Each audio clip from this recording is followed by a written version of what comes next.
दोस्तों, अमेरिका हमेशा अजीबोगरीब डील और प्रेशर दुनिया भर के देशों के ऊपर बनाने के लिए जाना जाता है। जैसे कि कई देशों को वह हथियार तो देता है, लेकिन उसमें कई सारी शर्तें जोड़ देता है। और यही कारण है कि अमेरिका के साथ डील करना काफी जोखिम भरा रहता है। जैसे कि F-16 जेट को अमेरिका ने पाकिस्तान को तो दे रखा है, लेकिन इसका इस्तेमाल भारत के खिलाफ वह नहीं कर सकता।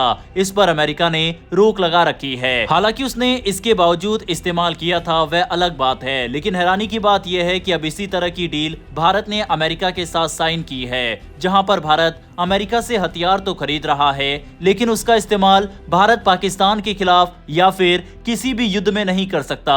इस डील के बारे में इस वीडियो में डिटेल में समझेंगे। इसके अलावा हमारी दूसरी खबर फ्रांस से निकलकर सामने आ रही है। दोनों खबर डिफेंस के पॉइंट ऑफ व्यू से काफी इंपॉर्टेंट है, इसीलिए वीडियो को अंत तक जरूर देखिएगा। पहले बात करते हैं अमेरिका से हुई डील के बारे में। दरअसल भारतीय वायुसेना में एक ऐसा फैसला लिया गया है जो सुनने में ताकत बढ़ाने जैसा लगता है, लेकिन अंदर से ये एक बड़ी मजबूरी को छुपा रहा है। दरअसल पहली बार बोइंग KC-135 स्ट्रो टैंकर भारतीय निशानों के साथ हमारे आसमान में उड़ान भरेगा। लेकिन हैरानी की बात यह है कि यह भारत का टैंकर होकर भी भारत के कंट्रोल में नहीं होगा। मैट्रिया मैनेजमेंट कंपनी के साथ हुई वेट लीज डील में साफ लिखा गया है कि ये विमान, इसकी पूरी अमेरिकी क्रू और इसका हर मिशन अमेरिकी कंपनी के कंट्रोल में ही रहेगा। ये टैंकर भारतीय सुखोई और राफेल को ट्रेनिंग के दौरान ईंधन देंगे, लेकिन जैसे ही युद्ध की घंटी बजेगी, ये टैंकर तुरंत ऑपरेशन बंद कर देंगे और जरूरत पड़ने पर भारत से बाहर निकल जाएंगे। ये नियम समझने में जितना अजीब है, उतना ही जरूरी भी। भारत के पुराने 7-8 MKI मिडास टैंकर अब अपनी आखिरी सांसें गिन रहे हैं। जिन 6 टैंकरों को भारत ने 2003-04 में खरीदा था, उनमें से किसी भी समय मुश्किल से 2 ही उड़ने लायक मिलते हैं। रूस पर लगे प्रतिबंध, इंजन पार्ट्स की कमी और यूक्रेन युद्ध के कारण स्पेयर्स नहीं मिल पा रहे।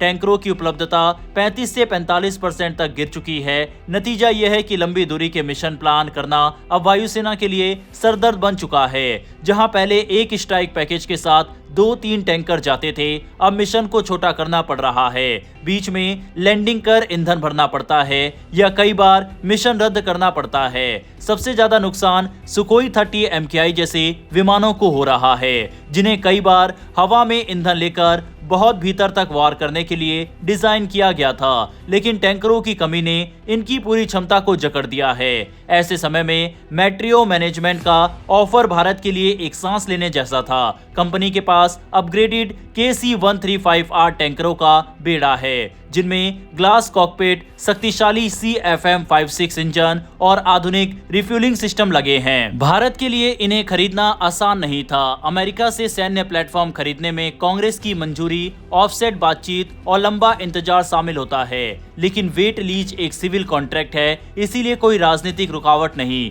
नतीजा, भारत को कुछ ही महीनों में हाई कैपेसिटी टैंकर मिल रहे हैं, हालांकि शर्तों के साथ। वायुसेना के अंदर एक अजीब सी मिश्रित भावना है। पायलट खुश हैं क्योंकि अब उन्हें लंबे समय बाद नियमित रिफ्यूलिंग ट्रेनिंग मिलेगी। KC-135 का फ्लो न सिर्फ बेहतर है, बल्कि ये तेज रफ्तार पर अधिक ऊंचाई पर ईंधन दे सकता है। इससे अंडमान मिशन, हिंद महासागर ऑपरेशन और इंटरनेशनल एक्सरसाइज में जाने वाली उड़ानों को बहुत राहत मिलेगी। लेकिन इसी के साथ एक कड़वी सच्चाई भी है। अगर कल को भारत और चीन या पाकिस्तान के बीच युद्ध छिड़ता है, तो ये सबसे शक्तिशाली टैंकर जमीन पर खड़े रहेंगे और उसी वक्त भारत को फिर अपने पुराने मुश्किल से उड़ने वाले 7-8 MKI पर निर्भर रहना होगा। आखिर में यही तस्वीर बनती है कि भारत ने ट्रेनिंग क्षमता बढ़ाने और इंतजार खत्म करने के लिए KC-135 को अपने आसमान में बुला लिया है, लेकिन असली जंग में भारत को अब भी अपने पुराने सिस्टम से ही लड़ाई लड़नी पड़ेगी। ये फैसला मजबूरी में है और भविष्य के लिए एक बड़ा सबक भी।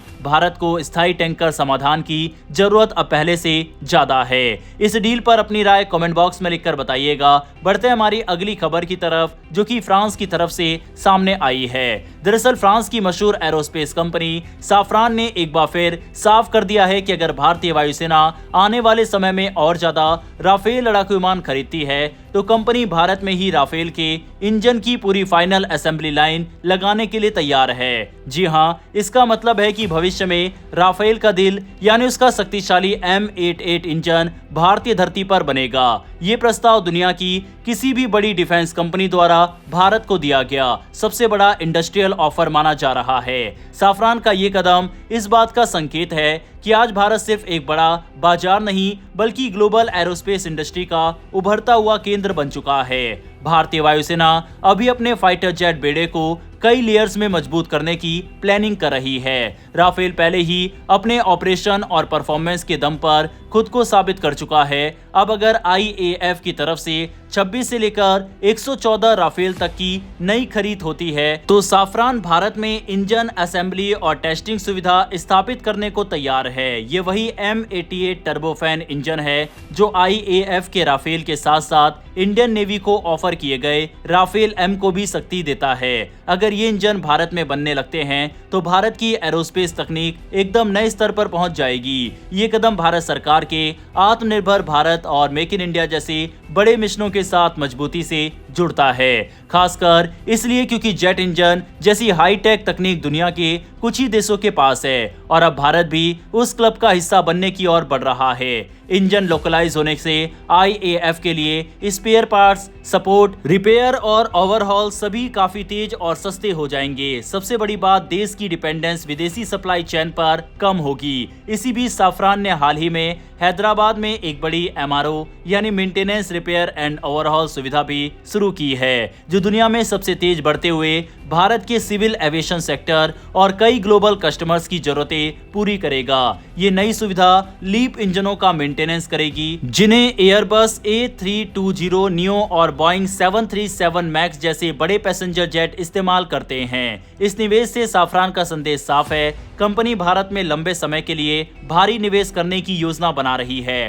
पहले से ही साफरान के कई प्लांट भारत में इंजन कंपोनेंट्स, एवियोनिक्स और हेलीकॉप्टर सिस्टम बना रहे हैं और आने वाले दशक में कंपनी कई अरब डॉलर का निवेश करने वाली है। फ्रांस और भारत का रिश्ता वैसे भी किसी सामान्य साझेदारी जैसा नहीं है। ज्यादातर पश्चिमी देश जब भारत से किसी विषय पर असहमति रखते हैं तो भाषण देते हैं और दबाव डालते हैं या शर्तें ज्यादा लगा देते हैं, लेकिन फ्रांस ने हमेशा भारत पर भरोसा किया है, चाहे वह न्यूक्लियर तकनीक का मामला हो, स्पेस सेक्टर हो या रक्षा सौदे। राफेल विमान इसका सबसे बड़ा उदाहरण है। जब दुनिया का कोई देश भारत को एडवांस लड़ाकू विमान देने के लिए तैयार नहीं था, तब फ्रांस ने बिना झिझके भारत पर विश्वास किया और अब यही भरोसा साफरान के भारत में इतने बड़े निवेश के रूप में दिख रहा है। हैदराबाद का ये MRO सेंटर आने वाले समय में हर साल सैकड़ों लीप इंजनों की सर्विसिंग करेगा।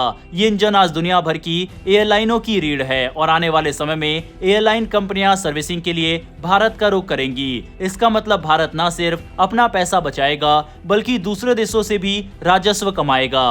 भारत पहली बार एविएशन सर्विसिंग के उस मार्केट में कदम रख रहा है जिसे अब तक सिंगापुर, दुबई और यूरोप जैसे देश कंट्रोल करते थे। ये एक छोटा कदम नहीं बल्कि भारत को एक वैश्विक एविएशन हब बनाने की दिशा में विशाल छलांग है। इस केंद्र की सबसे खास बात यह है कि ये सिर्फ सर्विसिंग तक सीमित नहीं रहेगा। धीरे धीरे इसी तकनीक के आधार पर भारत भविष्य के फाइटर जेट इंजन प्रोजेक्ट पर भी फ्रांस के साथ मिलकर काम कर सकेगा।